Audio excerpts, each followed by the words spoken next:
C'est ça. Et de l'île d'Orléans jusqu'à la Contrescarpe. Pourquoi Yves Dutheil a-t-il dit « et de l'île d'Orléans » ? C'est que vous savez très bien que Félix Leclerc demeurait à l'île d'Orléans. Et quand Yves Dutheil a offert cette chanson à Félix Leclerc, c'était un hommage qu'il voulait lui rendre. De l'île d'Orléans jusqu'à la Contrescarpe, et ceux qui ont visité la France et qui ont visité les cafés, les restaurants, connaissent les endroits où les chanteurs s'y rendaient. De l'île d'Orléans jusqu'à la Contrescarpe, en écoutant chanter les gens de son pays. On dirait, remarquez les paroles, on dirait que le vent s'est pris dans une harpe. Un peu comme quelqu'un qui s'en va dans le tourbillon du vent et que son manteau flotte au vent. Et si par hasard il passe près de quelque chose, le manteau peut s'accrocher à cet objet. Le vent s'est pris dans une harpe.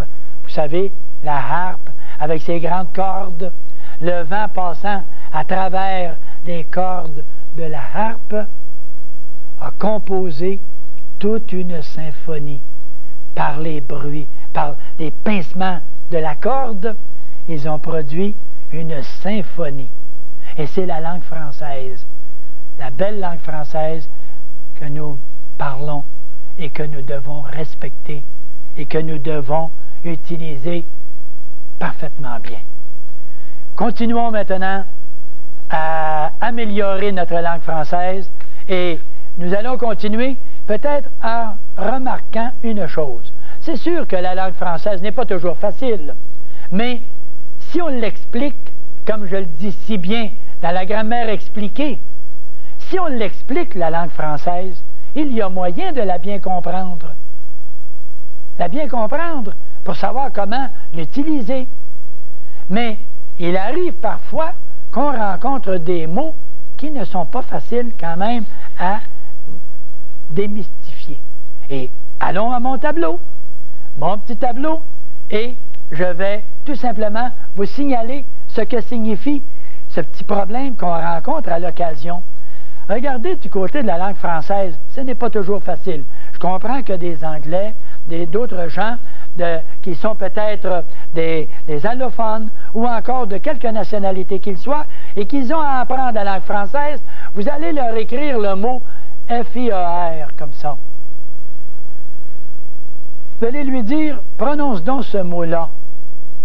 Le type va peut-être remarquer, va peut-être dire fier, dans le sens de je suis fier. Ça peut être aussi fier aussi. C'est peut-être le verbe fier. Il faut s'y fier. Et si je dis ici, il est si fier. Regardez la prononciation des deux mots. Le même mot, le mot écrit de la même façon.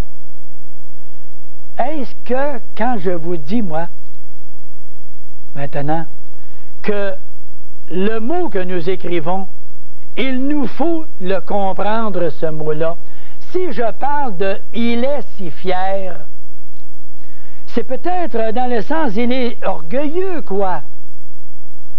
Si c'est dans ce sens-là, le mot « fier » va s'écrire F-I-E-R et va se prononcer avec le son R, A-I-R.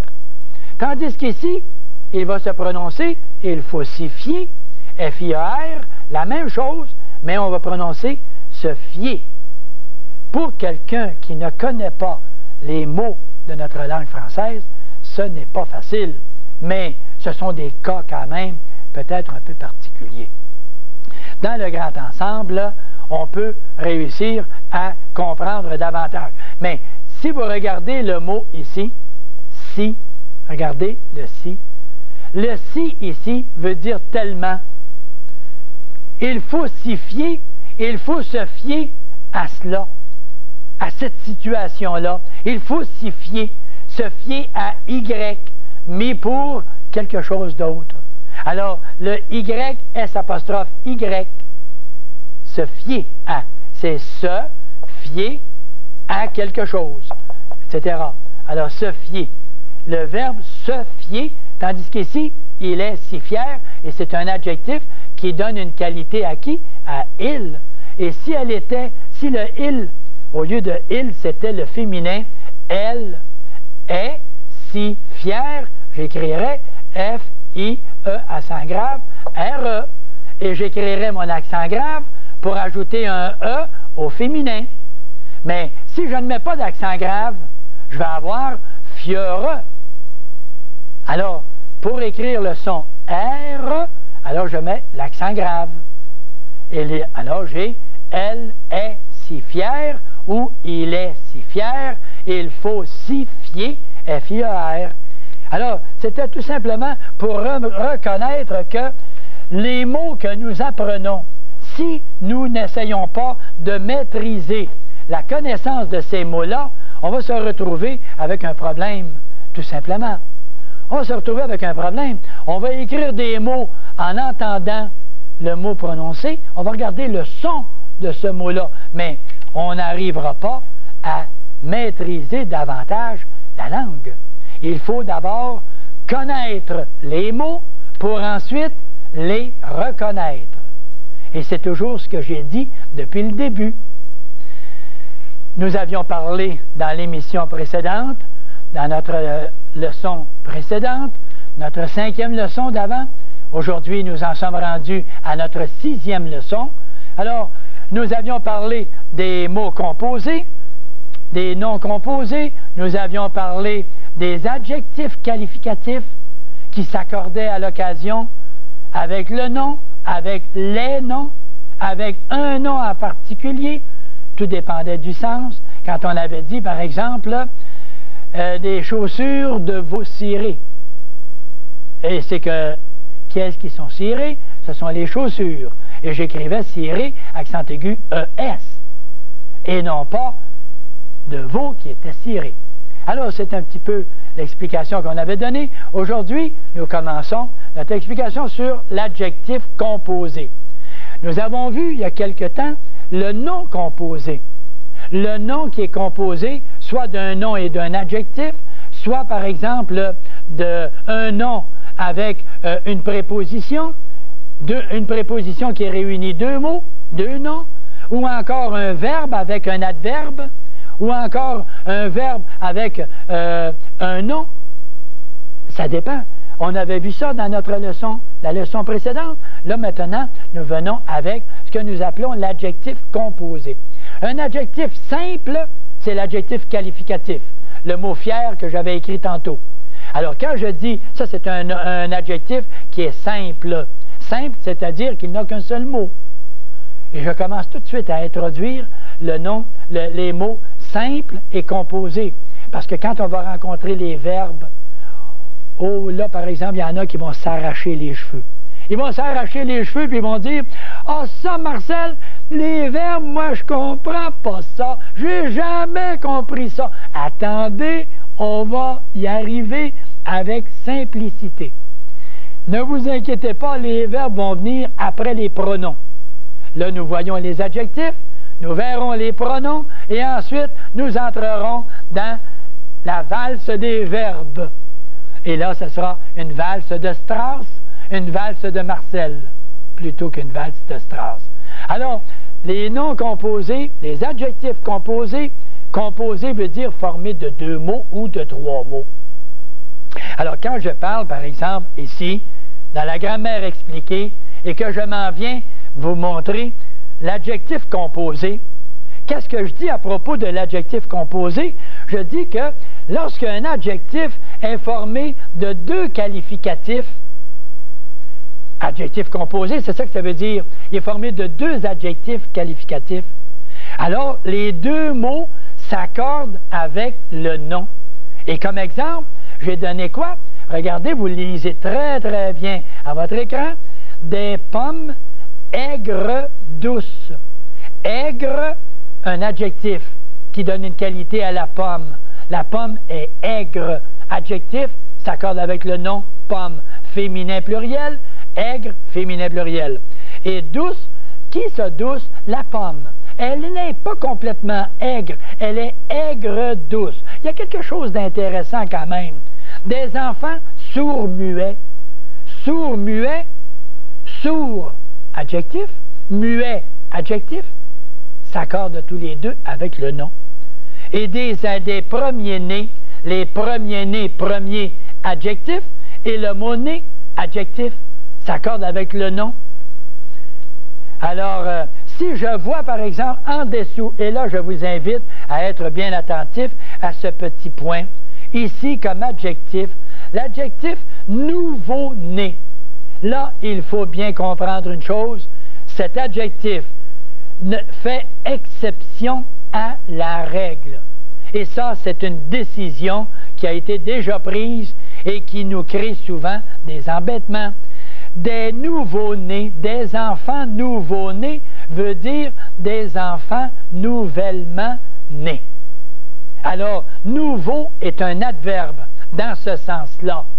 Mais ce que je trouve de malheureux, c'est que quand je vais vous dire, par exemple, des nouveaux mariés, je vous entends tout de suite, je vous ai entendu, vous l'avez dit. Mais oui, mais ça veut dire des personnes nouvellement mariées. Je sais que ce sont des personnes nouvellement mariées, mais l'adjectif nouveau va s'accorder et le mot marié va s'accorder également. Et même, il n'y aura pas de trait d'union entre les deux. Et revenons à notre tableau, si vous me le permettez, juste un petit instant, pour que votre mémoire visuelle, je suis je suis fortement préoccupé à cette attention de la mémoire visuelle. C'est beau la mémoire de l'esprit, mais la mémoire visuelle, en voyant ici des nouveaux mariés, nouveaux X mariés S, pas de trait d'union, des nouveaux convertis, nouveaux X convertis S, et des nouveaux venus, nouveaux X et venus S. Notez que dans ces cas, les noms composés, les mots composés, ce ne sont pas des noms, ce sont des mots. Qu'est-ce qu'il y a? Ils n'ont pas de trait d'union. Ça, c'est peut-être le petit problème où je suis un petit peu gêné, là. Je suis gêné. Vous devez vous apercevoir que je rougis, là, parce que je vous dis souvent que le français, c'est une affaire de bon sens et de logique. Et là, vous venez de me lancer le petit affront en me disant, Marcel, tu n'as pas toujours raison quand tu nous dis que le français, c'est une affaire de bon sens et de logique. Parce que tu viens de nous dire que les nouveaux-nés, nouveau veut dire nouvellement nés, ça s'accorde pas avec un trait d'union. Et quand je dis les nouveaux convertis, pourquoi que ce ne serait pas les nouvellement convertis, les personnes nouvellement converties? Je le sais. Mais, qu'est-ce que vous voulez? L'Académie française a décidé ça. Vous vous souvenez, la semaine dernière, je vous avais donné une petite lettre à ce sujet-là. Quelques mots, quelques phrases. Je vais vous en donner juste une dernière pour vous dire que ce n'est pas moi qui suis les responsables. L'Académie française en prend ses décisions. Et il y en a qui n'ont pas toujours été en faveur de l'Académie française. Je vois ici une parole de Georges Bernanos. Et ça, je fais une petite digression pour essayer de me disculper, là, devant l'histoire du bon sens et de la logique dans le français, là. Mais dans un cas comme celui-ci, je suis un peu malheureux. Les nouveaux-nés, pas d'X, adverbe, et puis avec un trait d'union. Les nouveaux venus, avec un X, pas de trait d'union. Les nouveaux convertis, un X, pas de trait d'union. Je vais vous dire ce que Georges Bernanos avait dit de l'Académie française. Il avait dit, quand je n'aurai plus qu'une paire de fesses pour penser, j'irai l'asseoir à l'Académie. Georges Bernanos était peut-être quelqu'un qui est un petit peu aigri d'une situation. Quand je n'aurai plus qu'une paire de fesses pour penser, j'irai l'asseoir à l'Académie. Ce n'était pas un hommage à l'Académie française, Probablement qu'on n'en a pas parlé depuis quelques années, mais c'est une phrase qui est restée célèbre. Et quand je l'avais lue, quand j'ai lu cette phrase-là il y a quelques années, je me suis dit, tiens, j'ai écrit ça, parce qu'un jour, je dirai à tous nos concitoyens du Québec ce que pensait Georges Bernanos au sujet de l'Académie française. Écoutez, c'est une opinion. Il faut dire que l'Académie française, quand même, fait du bon boulot dans l'ensemble. Alors, nous arrivons maintenant avec ces adjectifs composés. D'une façon générale, les adjectifs s'accordent. C'est automatique. Les adjectifs s'accordent. Maintenant, quand les adjectifs composés vont désigner la couleur, quand ils vont désigner la couleur, on va se retrouver avec des situations aussi différentes que celle-ci. On va dire, ils ont les joues roses. Quand on dit « ils ont les joues roses », ils ont les cheveux châtains clairs. Alors, à ce moment-là, les cheveux châtains clairs, deux mots, deux adjectifs. Et deux adjectifs qui veulent dire des cheveux d'un châtain qui est clair. D'un châtain qui est clair. C'est le châtain, le brun, là, qui est clair et non pas foncé. C'est pas un châtain foncé, là. C'est un châtain clair. Un châtain qui est clair. Des yeux bleus foncés, c'est le bleu qui est foncé. Si on dit que ce sont les yeux qui sont bleus, on va dire « il a des yeux bleus ». C'est ça. Il a des yeux bleus. Mais s'il a des yeux bleu foncé, ça veut dire qu'il a des yeux d'un bleu qui est foncé. Alors, d'un bleu, B-L-E-U, foncé, qui est foncé. Qu'est-ce qui est foncé? C'est le bleu. Et le bleu foncé, c'est la couleur des yeux. Alors, de cette façon, c'est facile à comprendre. Facile à comprendre. Alors, quand on a maintenant des adjectifs, prenons comme acquis qu'autrefois, on disait que quand les adjectifs qui désignent la couleur sont les adjectifs de couleur rouge, cramoisi, écarlate, mauve, pourpre, rose, à ce moment-là, ces adjectifs-là s'accordaient comme des adjectifs ordinaires qui désignent la couleur. On a les autres adjectifs, le bleu, le blanc, le rouge, le vert, l'orangé, le violet, des adjectifs qui désignent la couleur, mais qui s'accordent comme des adjectifs ordinaires.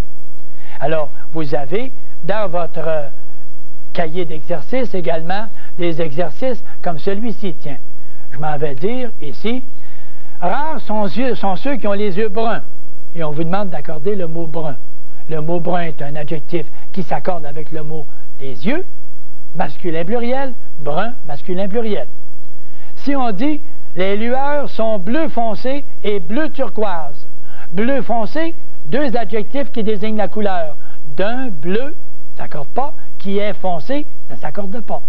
Et bleu turquoise, d'un bleu, ça ne s'accorde pas, de la couleur de la turquoise. Turquoise ne s'accorde pas. Si on dit, Gabriel a les lèvres rose lilas, d'un rose couleur du lilas. D'un rose couleur du lilas. Si on avait dit, Gabriel a les lèvres roses, l'adjectif rose s'accorde. À ce moment-là, ça devient facile. Ces robes bleu ciel ont surpris l'entourage. Ces robes bleu ciel, d'un bleu couleur du ciel. Le bleu du ciel. Là. Alors, bleu ciel, non composé, désignant la couleur, et sont tous les deux invariables. Alors, cahier d'exercice qui correspond exactement à la théorie de votre grammaire expliquée. Maintenant, il arrivera un petit détail avant de faire une petite intermission de quelques instants. Nous parlons de temps en temps de mots et nous disons, as-tu vu la dame? Elle a des rubans orange à sa robe. Des rubans orange. Ruban est un nom. Orange, bien, jusqu'à dernière connaissance, là, le orange, c'est un nom. L'orange, c'est un fruit. Et c'est la couleur de l'orange.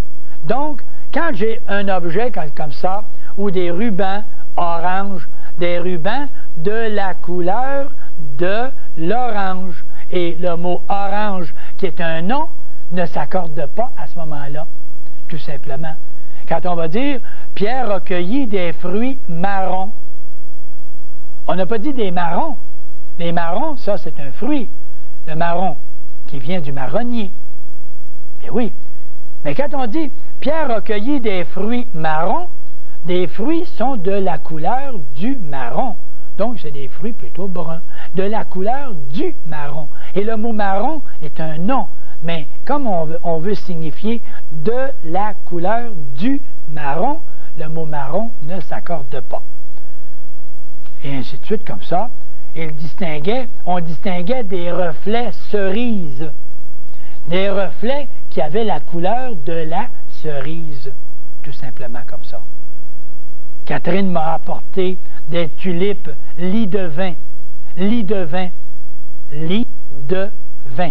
L-I-E, trait d'union de, trait d'union vin. De la couleur de la lie du vin. La lie du vin, c'est qui reste au fond d'une bouteille parfois. Alors, des tulipes lit de vin. Plutôt foncé, plutôt violet. Alors, lit de vin, adjectif invariable. Un adjectif qui désigne la couleur. Alors, sur ça, je crois qu'on a solutionné le cas de l'adjectif composé. L'adjectif composé qui va s'accorder à quel moment? Qui va s'accorder, on va aller peut-être au tableau. Je pense qu'au tableau, souvent, on a des petites explications qui nous permettent de mieux saisir. Revenons à notre tableau et n'oublions pas en passant, que j'ai toujours mon clou et mon marteau, et quand on donne un coup sur le clou entre, c'est en frappant dessus qu'on le fait entrer. Et en le frappant, on va entrer, et avec le temps, on va maîtriser notre langue française, pas à coup de marteau, mais bien à force de revenir et de revenir régulièrement, nous allons maîtriser les notions fondamentales de la langue française. C'est original, hein? C'est original. Le clou, c'est à frapper dessus. Si je frappe à côté, ça n'entre pas. Il faut frapper sur le clou pour que le clou pénètre graduellement. Et vous allez peut-être me dire, oui, mais Marcel, je pense que tu nous arrives dans cette situation-là avec de l'originalité. Ben moi, je n'aime pas, moi, un type assis à son bureau et puis qui va nous lire un texte pour comprendre la matière. J'aime beaucoup mieux expliquer, prendre des figures, des moyens simples, originaux, pour qu'on comprenne. Et je pense que les gens, vous êtes tous certainement d'accord avec moi dans ce sens-là. Les notions fondamentales, on les comprend, on les apprend et on les applique. Alors, quand je dis, par exemple, on avait dit tantôt des pommes aigres douces. Aigre douce. Alors, c'est un adjectif et douce est un adjectif. Et on dit des fleurs fraîches écloses. Des fleurs fraîches. On écrit fraîche avec un accent circonflexe. Éclose, C-L-O-S-E-S. Et vous allez remarquer, je ne mets pas de trait d'union. Fraîche et close n'aura pas de trait d'union. Vous allez dire, c'est un petit caprice. Qui n'en a pas des caprices? Hein? Est-ce qu'on doit blâmer la langue française à cause de ça, là? La langue française a ses petits caprices. Mais quand ce sera simplement une faute que vous ferez comme ça, là, la majorité des gens ne remarqueront pas la faute. La majorité. Alors, c'est un détail, mais il reste une chose, il est bon de le savoir. Et c'est pour ça que je le glisse en passant. Des fleurs fraîches écloses, fraîche, et qui vient du mot frais, F-R-A-I-S, qui n'avait pas de, comme ça, F-R-A-I-S, et le mot frais fait au féminin fraîche, et fraîche, c'est pas fraîche. Si c'était F-R-A-I, c'est fraîche, tandis que c'est fraîche. Alors, H avec l'accent circonflexe. Et c'est pour ça que, dans un certain sens, je n'étais pas d'accord avec l'Académie, moi aussi. Bernanos n'était peut-être pas toujours d'accord avec l'Académie française, comme je le disais tantôt. Mais par contre, Moi, je ne suis pas toujours d'accord d'éliminer ça. Si on enlève, si on change le son du mot, à ce moment-là, on change le mot, on change la signification. Ça devient difficile à comprendre. Si nous, Français, nous avons de la difficulté à comprendre, allons donc demander à tous ceux des autres nationalités de nous comprendre. Essayons de simplifier la langue française quand même.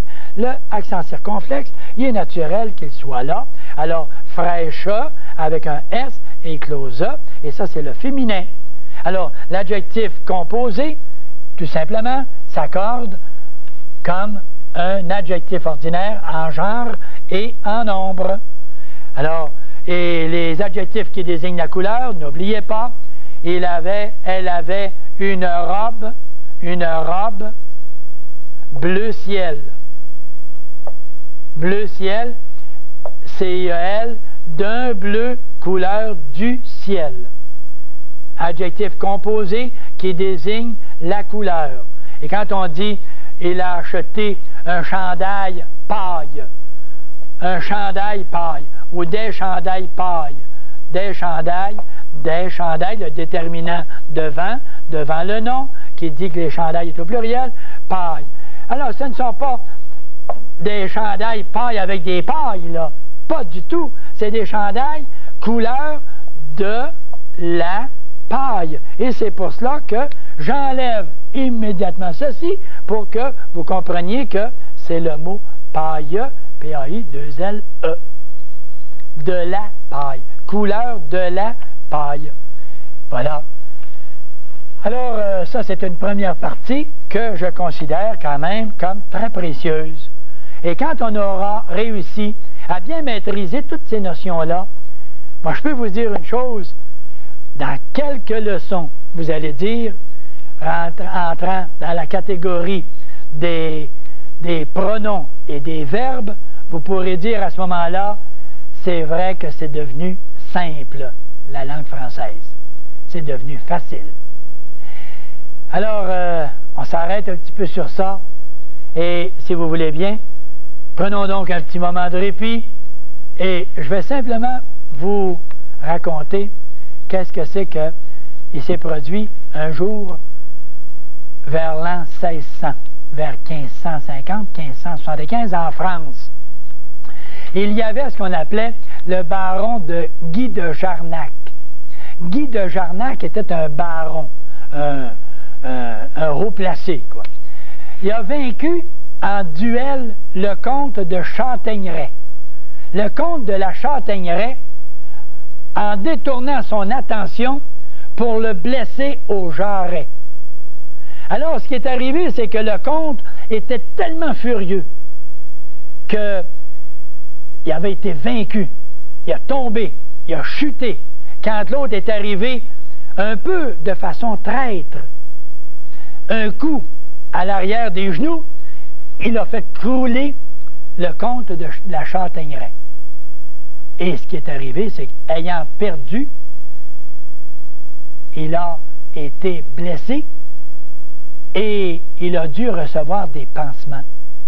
Et les pansements, tellement fâché, tellement orgueilleux, il a décidé d'arracher ses pansements à un moment donné et il s'est produit une infection. Et il est mort à la suite de cette infection. Son orgueil l'avait mené à la mort. L'expression « un coup de Jarnac », vous savez ce que ça veut dire? On emploie ça des fois, l'expression « hey, ça c'est tout un coup de Jarnac, ça ». Un coup de Jarnac, c'est un coup de traître. Un coup qui a été donné sans être annoncé, sans que quelqu'un peut-être soit pris de face. Il a été pris d'arrière, par l'arrière. Il a été distrait. L'autre lui flanque un coup directement à l'arrière du genou, il le fait crouler, il l'écrase et il devient vainqueur. Le duc de Jarnac, le baron de Jarnac plutôt. Alors, il a gagné, mais par contre, on appelle ça un coup de Jarnac. C'est un petit coup de traître qui a été porté. Et quand quelqu'un veut attaquer quelqu'un d'autre, soit en parole ou autrement, on dit « oh là là, tout un coup de Jarnac ». Tout un coup de Jarnac, c'est le baron de Jarnac qui a affronté le duc de la Châtaigneraie. Et il l'a mis au plancher, et l'autre a décidé, au lieu de garder tous ses pansements par orgueil, il les a éliminés. En les éliminant, il s'est produit une infection et il en est mort. Le coup de Jarnac, quand on entend parler de ça maintenant, on sait d'où ça vient. Ça date des années 1550-1575. Ça date de loin. Une expression qu'on entend assez souvent, ici même au Québec. Et c'est ça. Une autre petite expression, comme les expressions qu'on employait déjà, le bonhomme 7 heures, hein? La bécosse, le kangourou, qu'est-ce que c'était que ça, etc. On aura l'occasion de parler de la poubelle aussi un bon jour. Et quand on parle, tiens, je vais vous dire tout de suite, la poubelle, juste en passant, on va le glisser. C'est un Français, c'est M. Poubelle. Il s'appelait M. Poubelle. Comme moi, je m'appelle M. Poirier. Et c'est un poirier, c'est un arbre qui produit un des meilleurs fruits, soit dit en passant. Là. Et M. Poubelle était conseiller dans une localité de France, et à une réunion du conseil, constatait que les gens mettaient toujours leurs déchets au bord de la rue, sans rien, tout ça comme ça, n'importe comment, les laisser libres. Or, il a fait passer une loi dans son comté, dans sa région, pour que, à l'avenir, les déchets devront être mis dans un sac ou dans un vase. Et du moment qu'on le placera là, on pourra, à ce moment-là, recueillir facilement les déchets. Et le nom, la poubelle, est resté en hommage à M. Poubelle, le Français. Eh oui. Hein? Vous en apprenez une autre, hein? Vous ne me croyez pas? Vous irez voir dans votre dictionnaire et vous allez voir à poubelle, dans le nom propre. Le mot poubelle, M. Poubelle, qui était l'instigateur de la poubelle. Voilà. Et nous nous rendons maintenant à notre cours de français et nous allons maintenant mettre de côté l'adjectif composé qui désigne la couleur et nous allons aboutir au ce que j'entrevois là, la belle petite explication intéressante. La belle petite explication, regardez-moi ça. On parle aujourd'hui, on va parler maintenant de le mot mi, demi, semi et nu. Mi, demi et semi. Là, je vous dis qu'il y a des gens qui font des fautes régulièrement avec le mot demi. Mais c'est pourtant facile. C'est pourtant facile. Quand je dis, moi, les demi-heures, je suis porté à écrire les demi-heures, D-E-M-I, trait d'union, heure, et ne pas l'accorder. Mais j'ai raison. Pourquoi?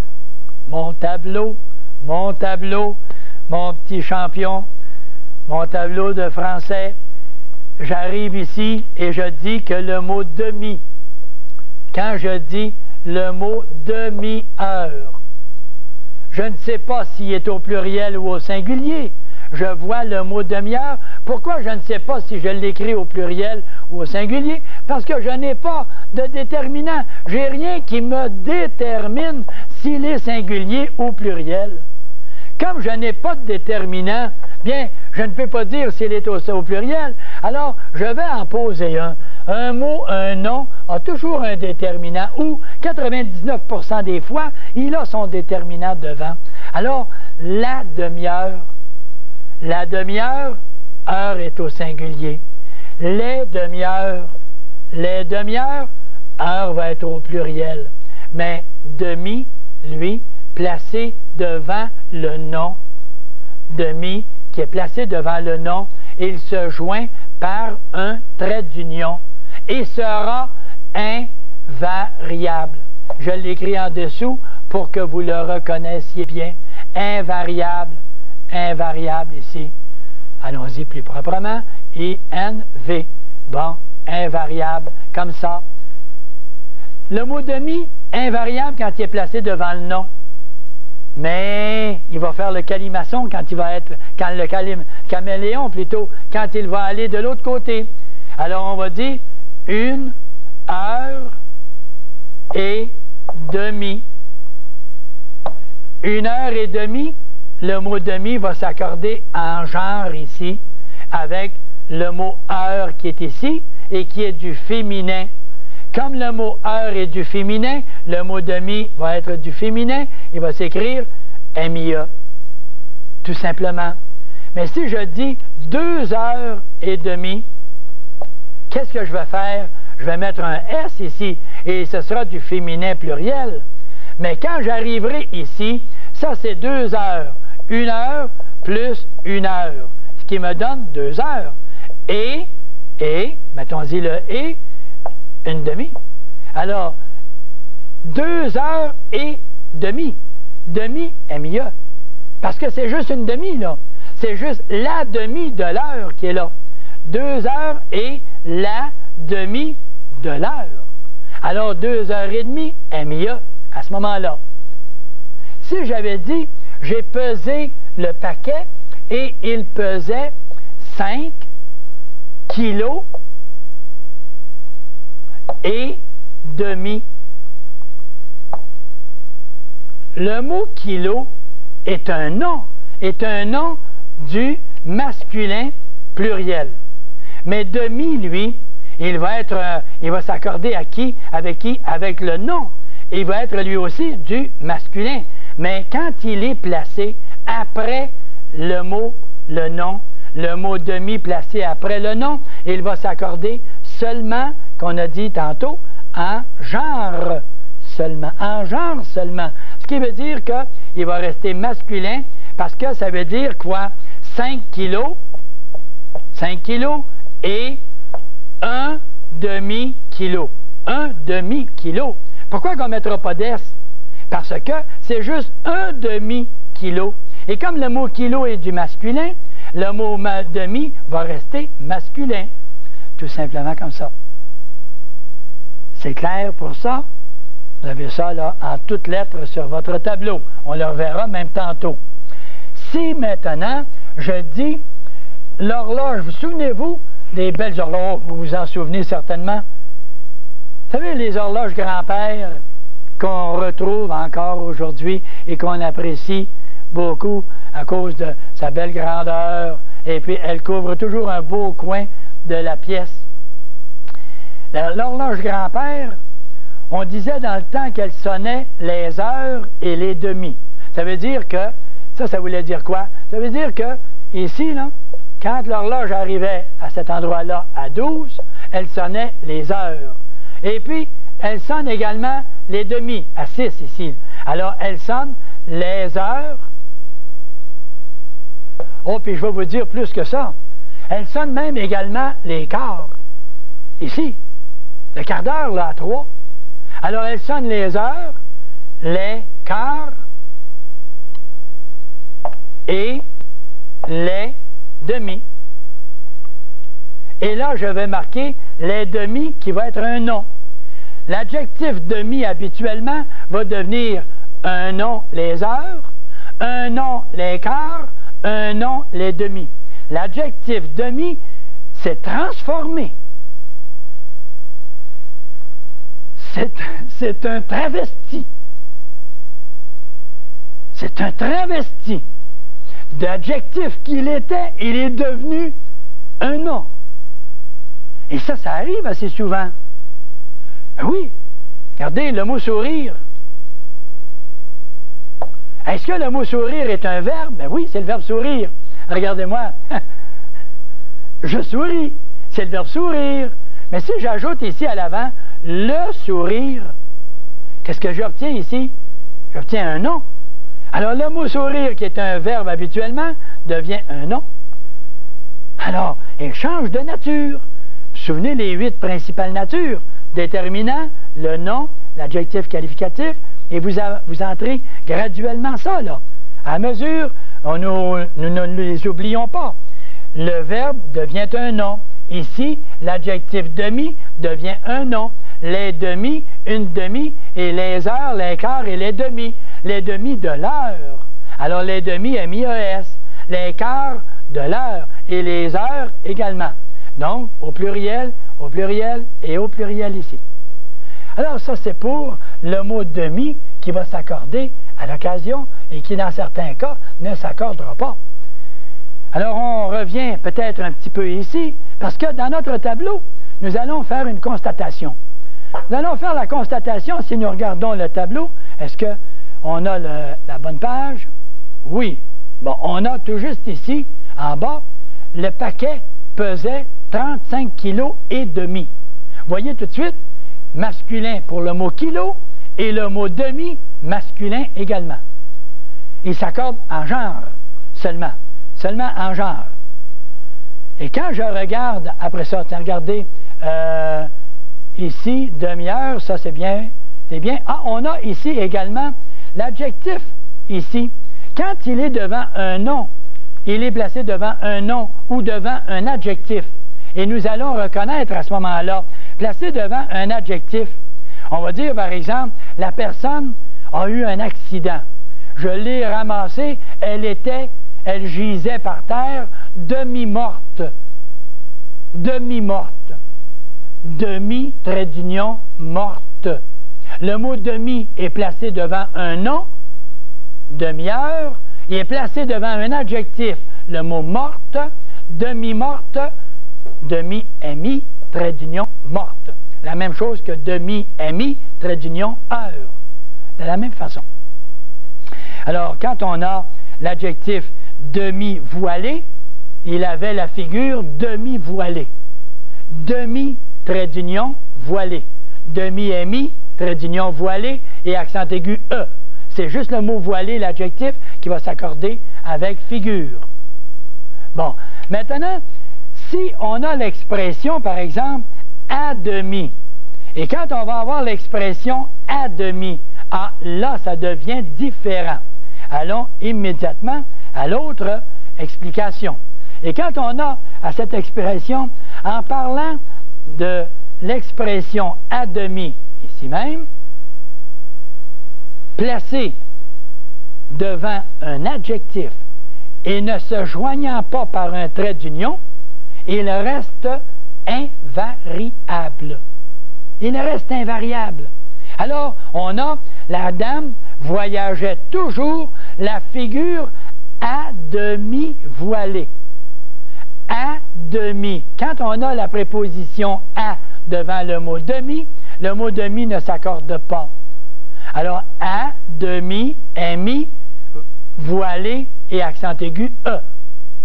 Mais si je dis, elle voyageait la figure demi-voilée, demi-mi, trait d'union, voilé et accent aigu E.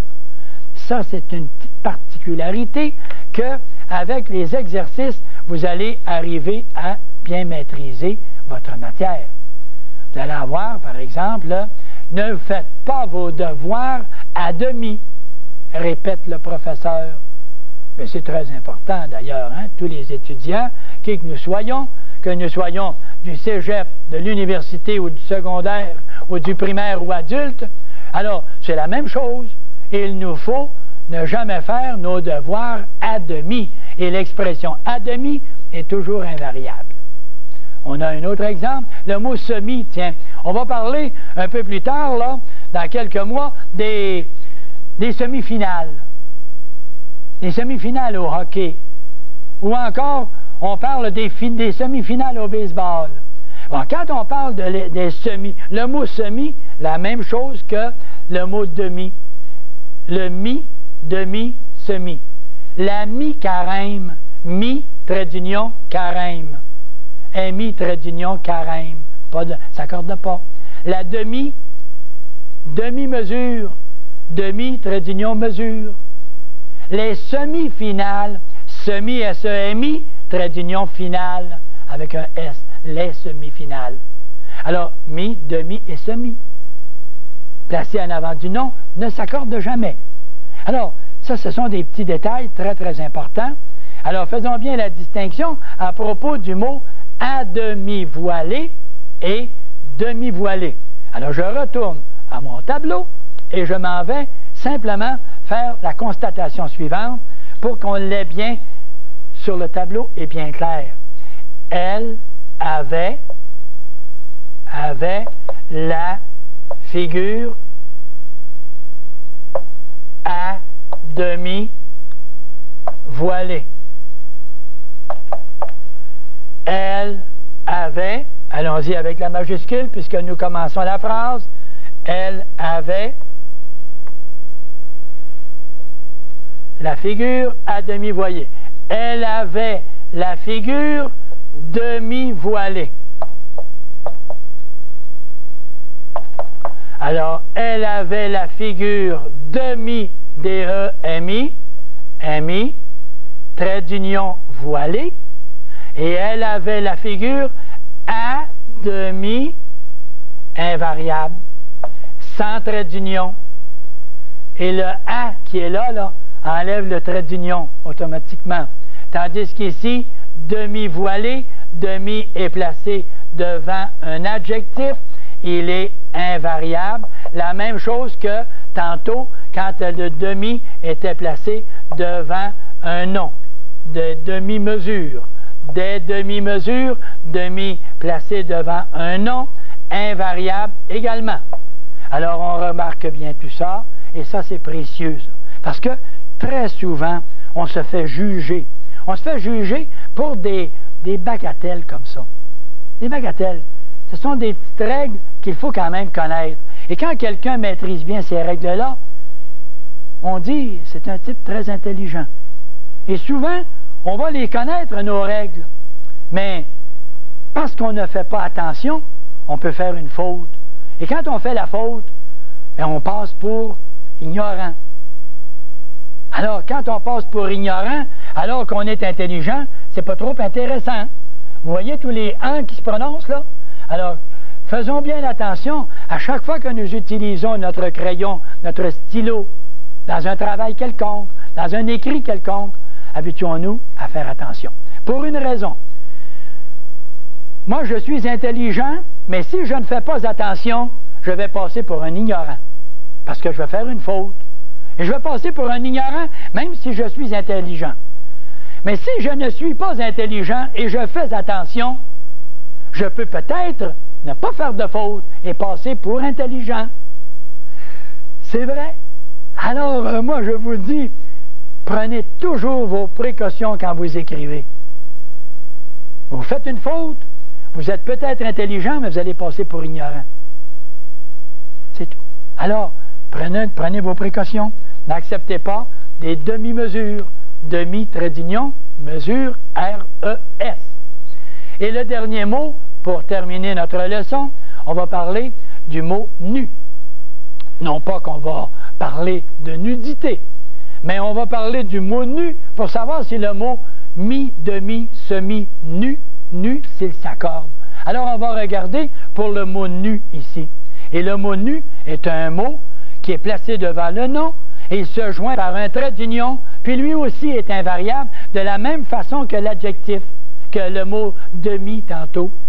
La même chose, il est invariable. Exemple, nous avons marché nu-pieds sur la plage. Et quand il est placé après le nom, là, il est différent du mot demi. Là, quand il est placé après le nom, il va s'accorder en genre et en nombre. Alors, ce qui veut dire que le mot nu, quand il va être placé après le nom, il pourra s'accorder en genre et en nombre. Exemple, on a marché les pieds nus, les jambes nues, N-U-E-S, les jambes nues. Nu va s'accorder en genre et en nombre. Tandis que l'adjectif demi, quand il était placé après, il s'accordait seulement en genre. Demi, M-I-E, quand il était placé après le nom. 2h30, M-I-E. Tandis qu'ici, le mot nu, jambe nue, N-U-E-S. Nu-jambe, N-U, trait d'union, jambe. Il y a peut-être le petit cas particulier, 2 mots. Je les ai simplement signalés comme cas spéciaux. La nue propriété et les nus propriétaires. Alors, la nue propriété et les nus propriétaires, bien, on les rencontre, eux autres, toujours N-U-E. La nue N-U-E, trait d'union, au lieu d'écrire nu à nu. Et les nus propriétaires, N-U-S, trait d'union propriétaire. Deux exceptions seulement qu'on rencontre dans la règle de nu, qu'on retrouve ici même. Alors, j'ai fait exprès, j'ai voulu, moi, dans la grammaire expliquée, présenter toutes ces notions-là avec des petits exemples qui sont expliqués à travers ça. Et ce que j'ai fait par la suite, j'ai dit, on va donner une petite note.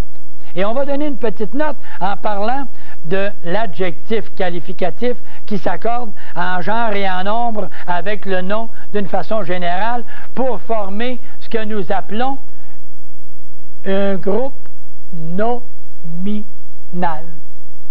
Vous vous souvenez le mot? Pourquoi nominal? Parce que le mot principal est un nom. Alors, le groupe nominal, et ça termine notre exposé de l'adjectif en général.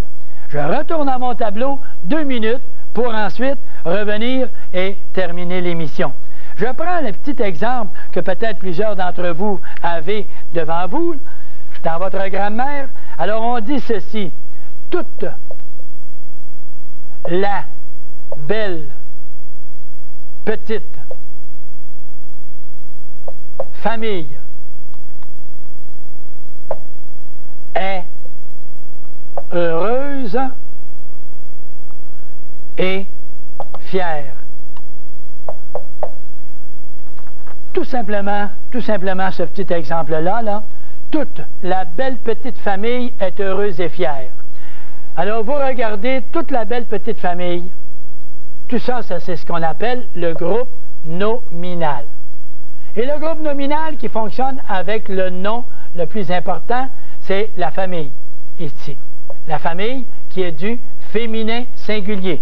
Alors, si le mot famille est du féminin singulier, le mot petite sera du féminin singulier, un adjectif qui donne une qualité. Le mot belle donne sa qualité à la famille, le mot toute donne sa qualité à la famille, et le mot là est un déterminant qui fait quoi? Qui détermine que le mot famille est du singulier, et du féminin singulier. Être heureuse, c'est un adjectif qui donne une qualité à qui? À la famille du féminin singulier. Vous voyez tout de suite que votre analyse devient simple, là. C'est qu'à mesure qu'on avance, toute l'analyse grammaticale, je vous la présente actuellement. Et fier, vous avez l'adjectif fier qui est du féminin singulier. Et le mot « et » qui est ici, qu'est-ce qu'il fait? Il réunit un adjectif qualificatif avec un autre adjectif qualificatif. Quand deux mots de même nature sont réunis par un mot, on appelle ça une conjonction. Et là, je gage, moi, qu'il y a des individus, qui arrivent et qui se disent, là, une conjonction, mais qu'est-ce que c'est ça, une conjonction? Ah, je viens de vous prendre, là. C'est que vous n'étiez pas au courant qu'il y avait eu précédemment 5 émissions. Alors, c'est à vous maintenant d'être attentif, parce que l'émission, le français, la grammaire expliquée, vous revient régulièrement sur votre écran, par votre câble télévision. Alors, c'est à vous maintenant d'être fidèle à votre émission et de revenir, parce qu'à l'occasion, je ferai une petite synthèse. Avant d'entreprendre les verbes, je ferai la synthèse de toutes les 4 premières natures de mots. Et c'est un petit peu sur ça que nous allons terminer notre émission actuellement, puisque la toute dernière minute est une minute où je vous rappelle, mes chers amis, que la grammaire expliquée, que je replace ici, puisque c'est la grammaire expliquée, celle que j'ai préparée spécialement pour vous, elle est faite dans un but de vous simplifier la vie et de lire en comprenant les règles que je vous expose, que vous pouvez vous procurer dans toutes les librairies de la province et de votre région, quoi. Et en terminant, je veux vous rappeler que tous ceux qui apprennent, qui lisent beaucoup, ont avantage à améliorer leur français. Alors, on s'accoutume à bien parler en lisant souvent ceux qui ont bien écrit. On s'accoutume à bien parler en lisant souvent ceux qui ont bien écrit. Et la dernière, je vous laisse avec celle-là, une habitude commence toujours première fois. Bonjour, à la prochaine.